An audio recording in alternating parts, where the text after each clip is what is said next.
Hey, if you're a real estate team leader or broker, you're going to want to watch this video. It's specifically for you. My name is Isaac Guzman. I'm with Real Estate CEOs. I was in leadership and helped grow one of the #1 brokerages in all of Southern California. In addition to that, one of the top teams in the entire country.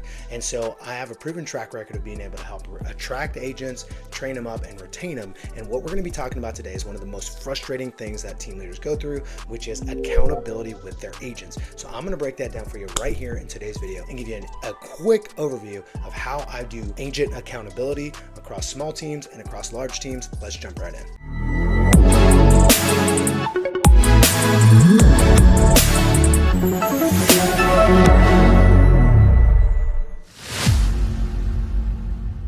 Now, before we jump in, make sure that you subscribe to the channel. If you are a real estate team leader or broker and you want to learn how to attract more agents, how to retain them better, how to get them trained up well, how to hold them accountable, stop losing money on your investments and leads, and actually start converting, this is the right channel for you. So make sure you subscribe. I'm putting together a whole series for team leaders. Now, real quickly, it's probably important that you know who I am. I helped run one of the #1 franchises in Southern California, a Keller Williams office. We had 550 agents. We did $1.37 billion in sales volume in 2018.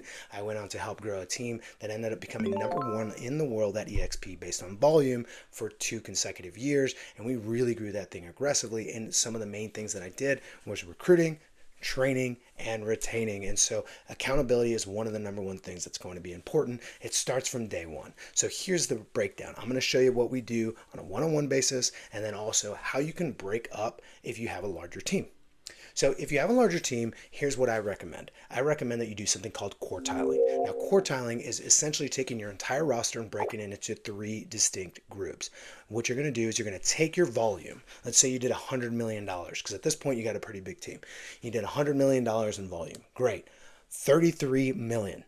How many agents will it take? If you add up your top agent production, how many agents does it take to equal 33 million? I'm willing to bet that it's somewhere between 2 and 4 agents. I'm not kidding. Look at your roster. Okay, great. They did 16 million. All right. So now we need to figure out who makes up the other 17 million. And it might be an additional 2 producers. Great. That's what you call your top quartile.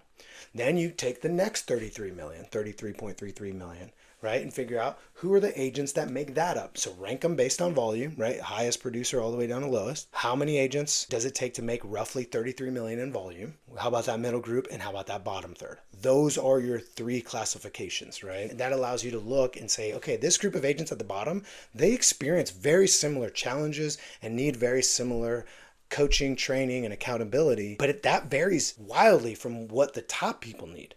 Right? They're at a different level of their career. And so you want to be able to break them up into groups. And so here's what I decided to do. For that bottom group, these are people that are up and coming. What I focus on is group training with them. Now, I would say that you shouldn't have any more than about 8 people in a group. Now, some people are going to miss. So on average, you're going to have somewhere between 5 and 7 people on that group coaching call, whether it's Zoom or in person, up to you. But I would say you mix that in, you break up that group into groups of 8 or so. Right? If you only have 9 of them, great, make it one big group. If you have a lot of time, cool, make it 2 small groups, whatever works for you. But I wouldn't say go above 8 unless you absolutely have to. Now, that next group, and I'm going to show you what we talk about in these groups as well. But in that next group, I'm going to do something very similar, but chances are that group's going to be pretty small compared to that big bottom group. That's usually how it goes, right? And so that middle group, what I'm going to be focused on is I'm going to look for people that are very complacent. A lot of times, we as leaders, we want to push these people in that middle group because we know that they could do so much more. They're selling 22 homes a year. They know they could sell 50. They absolutely could. And there's some of them that desperately want to, and they're willing to do what it takes to get to that 50 mark. I'm going to identify them. And then I'm also going to identify the people that they sell 22 homes. And yeah, they could sell 50 homes a year. They just don't want to. They're very satisfied selling 22 homes a year, right? They totally understand what it would take to get to that top level, and they don't want to do it. And we are constantly shaming them. A lot of times we're like, I know you can get to 50. I know you can get to 50. I know you can get to 50. And all they hear is, you're not good enough. Your best is not good enough. What matters to you and the fact that you're accomplishing what you set out to do in this industry, that's not enough. And we're actually shaming them. Stop doing that. Let those people, put them in a group and treat them very similar to that bottom group. Not in that like, oh, you guys are now bottom producers because you don't want to grow. What I mean is they face some of the same challenges, need the same coaching and the same level of accountability. Now, they're not down here dealing with these basic problems that newer and lower producing agents are. They're up here, so they should be treated differently, but they're also not extremely focused on what's the next right step to grow. They're really focused on what should I be doing to make sure I don't go backwards, right? Now, you might be thinking, well, if you're not growing, you're dying. Okay, I get that, but that's not their focus. All right. They want to make sure that next year, instead of selling 22 houses the way they did this year, they want to still sell 22 houses. But man, wouldn't it be great if they could get some more time, if they could be at more baseball games? That's their focus. All right. So that's another group. And I'll share with you what I focus on with them. Now, the other people, the people that are in that middle group, but they really want to break out and you know that they're desperate and willing and capable to do that. And they're willing to put forth all the sacrifice and effort to be able to break into that top level. Great. Them and the top people, we go one-on-one. Top people, I go one-on-one. Now, here's the thing. I don't force everyone into a weekly or monthly. I figure it out along the way. So here's what we do with those one-on-ones. And I'll start from the top down. So with the one-on-ones, what I do is I basically say, hey, for the next blank weeks, I like 6. You could choose 4. I wouldn't recommend doing less than 4. But I like 6. And I go, for the next 6 weeks, we're going to meet one-on-one every single week. And after those 6 weeks, we're going to figure out what our real cadence is. We might be once a month. We might remain weekly.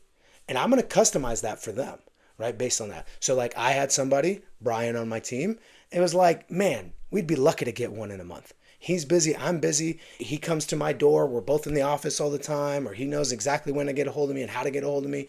So really it was a lot more on-demand stuff. And maybe we actually made our formal one once a month, if that. Then there was somebody else, Michelle, one of the other producers, and dude, he was there every single week and he had a list of stuff to talk about. And it was extremely productive every week. Everyone's different. So stop trying to use a one-size-fits-all approach, especially with the top producers, because they don't necessarily like it. Now, here's the thing. At least twice a year, I would launch a top producers group where we do group training and group talking for 6 weeks. So twice a year, I'd go, all right, guys, top producers, what we call level up training, right? Or level up accountability. And this is something where we're focusing on lots of different things. We're talking about how to gain leverage, how to hire assistants, how to start marketing yourself, right? How to start building and leverage into your business. In addition to that, and lots of other things like balance and additional streams of income and real estate investing. And that's what we kind of talk about with those top people in those 6-week things, right? I'll bring in a special guest speaker, make sure that you're buying real estate, make sure that your stuff's in a trust, running a P&L, who's running your books, how are you maximizing tax opportunities, right? Things like that. And so that's what I would do there. So one-on-one, 6 weeks one-on-one, then we figure out our cadence, and then twice a year we'll do a 6-week group where they can get together and kind of share ideas and talk. And I'd even have some of them teach each other stuff, right? One time one of our agents taught all about how to do investing, right? And using the golden strategy or whatever it is. But anyways, they can coach each other. It's a really easy, fun way to build community and then also give them something more than what they're used to, right? Especially if you can bring in somebody who's a real estate investor that could teach them how to use really simple steps to build a rental portfolio or whatever it is that they're interested in doing, flipping homes. You get it.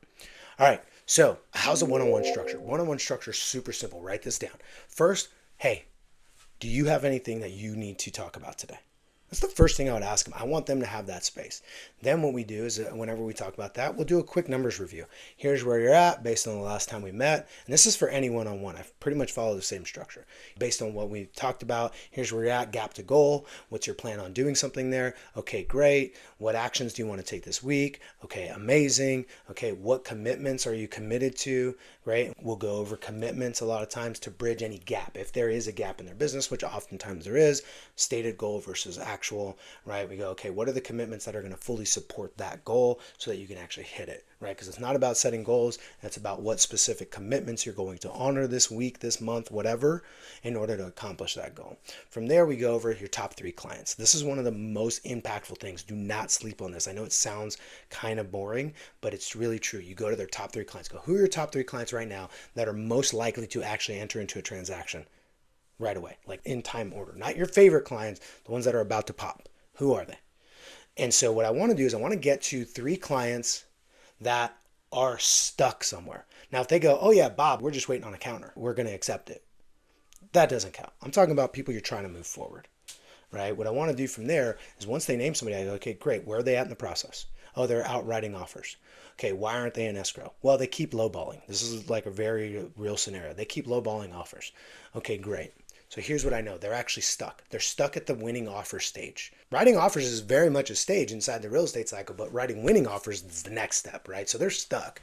And so I go, okay, great. We've identified a stuck. Now, what's the conversation that has to happen to get this unstuck? Because here's what I know. There's either some type of action required by somebody or some conversation required in order to get somebody to the next step. So sometimes it is action, and it's sometimes action on the agent's part. So let's say they're not writing offers. They're just looking, nothing's coming on the market that they like. Now, the thing is, maybe they're being too picky. The other thing is maybe really there isn't anything that fits their needs that's coming up on the market. In that case, where there really isn't anything to fit their needs, there's an action required by the agent. And it's this: go find a freaking off-market deal. Go door knock, go write handwritten letters, go call for sale by owners, expire it's for rent by owners. Go do everything you know how to do to generate inventory specifically for your buyer. That action is required. That's where you're stuck. Okay, let's make our commitments around that because we want to unstuck that client, right? As soon as we find them something, they're ready to write an offer and they're going to write a winning offer, great. Now in the scenario where, no, dude, I'm bringing them deals. I'm bringing them stuff that makes sense. They just keep lowballing. Great. In that case, it's not an action that's required, it's a conversation that's required. What conversation has to happen? Well, the reality is they're lowballing and they're not willing to write winning offers because they're using this spreadsheet because one of them is an engineer and blah, blah, blah, blah, blah. Okay, great. What do we have to talk about with them? How do we get them to see the light? Well, we could talk about that. Okay, great. Let's role play that right here, right now. We're going to role play it. Call me up. Let's have that conversation. Let's have them see the light that they're not writing winning offers and they're going to end up missing the market, right? The cost of waiting, whatever it is that the agent brings up as a point, we're going to role play it right there because I want them to say it. I want them to have that conversation. Okay, we're going to role play it maybe twice, 3 times until they feel confident about it. And then it's not just what are you going to say, it's when are you going to say it. Open up your calendar right now. When are you going to call Samantha and George? Tomorrow at 2. Great. Can you make sure that you BCC me on that invite? I won't be there, but I want to help you stay accountable to it. So not only did we identify that the person's stuck, we have to figure out what the conversation sounds like. We're going to role play it, and then we're going to make a commitment to it right now. Because if you don't put it on your calendar, it does not exist. All right, so it's the what by when conversation. What are you going to do? Have the conversation. How's the conversation going to sound? Great.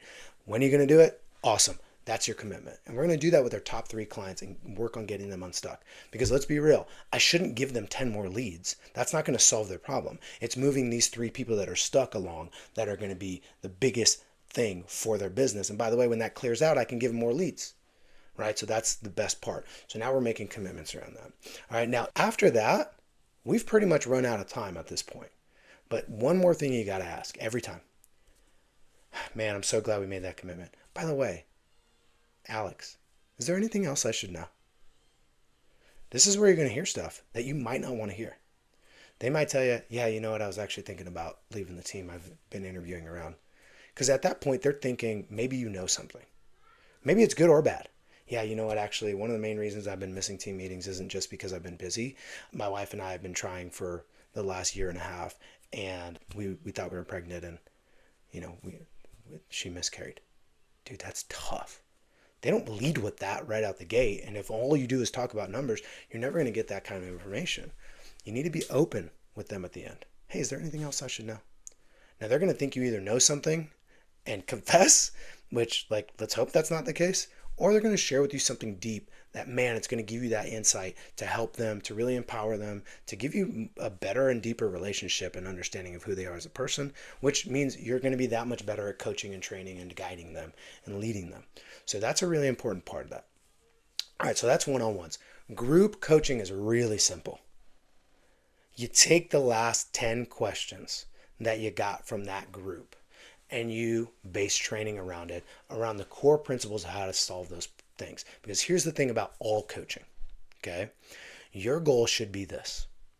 I want to train and model truths and principles in business such that my agents can coach themselves in my absence. So new agents, I do this. I go, listen, I'm going to teach them the core principles of productivity. There's 3 principles of productivity: activity, skill set, and process. And that's all I'm going to talk about when I'm with them.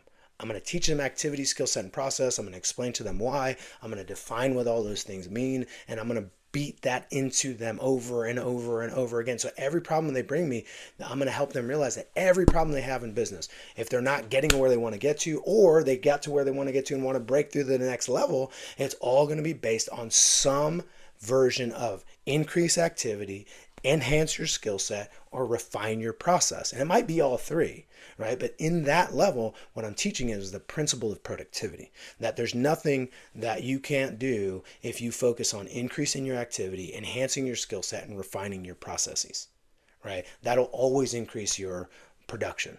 And so in those group meetings, what I'm going to want to do is I'm always just going to take a real quick read of the room, see if anybody has any wins for the day, talk about what we're going to talk about for the day, see if anybody has any questions pertaining to that topic, right? And then I'm going to teach through it for a little bit. And then what I'm going to do is ask what is a commitment that they can make. So I do these weekly in the group coaching. What's a commitment that they're going to make to improve in that area of their business if they believe they need to improve in that area of their business? So maybe it's open houses and really converting in open houses. Okay, what's your commitment? Well, I'm actually going to knock the doors this week. I have an open house on Saturday. I'm actually going to knock the doors, and I'm going to use the exact script you just taught. Great. How can we support you in that? Will someone role play with me on Friday? Yeah, I was thinking about the same thing, right? Then they start building bonds and they start helping coach one another. And so those are just some of the clues. I don't think I need to go super deep into like what topics you should be using, but what I will say is make them principle based. Make them so that the people can remember them and repeat them over and over and over again. Now here's what I do in terms of structure for that. I'm a big 6-week guy if you can't tell. So I'll go 6 weeks on a group, okay? And then I'll take 2 to 3 weeks off, and then 6 weeks in groups. And what I like to do is mix them around. Because here's what's going to happen. Some of those bottom producers are now going to be in the middle. Some of the middle people are going to go to one-on-ones. Some of the middle people are going to drop down, right? And then maybe everyone stays the same on that bottom level, but you want to mix up the group a little bit. So that's why I like to do it in 6-week little sprints. Take a couple weeks off. Give myself a break. Give them a break to implement more and more stuff, right? Start recording what they're not doing well and what they should bring to the next group, mix up the groups a little bit, get that all situated, and launch with a certain degree of excitement. Because what I found is if you drag it on for 20 weeks, attention drops, retention drops, the retention of information drops, right? Attendance drops, a lot of stuff. It kind of gets played out.